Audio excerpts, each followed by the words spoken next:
আসসালামু আলাইকুম প্রিয় বন্ধুরা, সবাই কেমন আছেন? আলহামদুলিল্লাহ আমি অনেক ভালো আছি।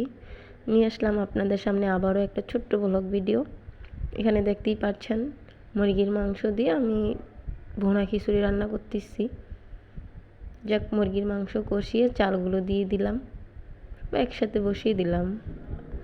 আমি কখনো রান্না করিনি এসব খিচুড়ি, কিন্তু আমার স্বামী আবদার করছে বলে আজকে আমি রান্না করতেছি।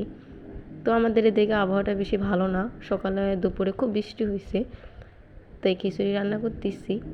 দুজনে মিলে খিচুড়ি খাব। আমার ছোট্ট একটা সংসার, আলহামদুলিল্লাহ বেশ ভালো আছি, আল্লাহ যেমন রেখেছে আলহামদুলিল্লাহ। সবাই আমাদের জন্য দোয়া করবেন যেন আমার এই ছোট্ট সংসারটা একদিন অনেক বড় একটা সংসারে পরিণত হয়। কথা বলতে বলতে আমার খিচুড়িগুলা বসানো হয়ে গেছে।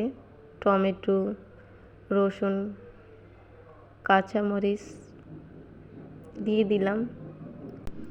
খিচুড়ি হওয়ার জন্য এবার ঢাকনা দিয়ে ডেকে দেব।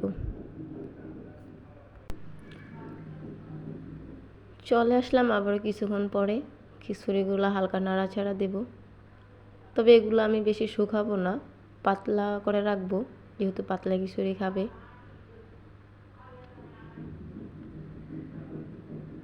আবারও ডেকে দিলাম। আবারও কিছুক্ষণ পরে আসলাম, তবে অবশেষে খিচুড়িগুলো হয়ে গেল। আর শুকাবো না, পাতলাই রাখবো।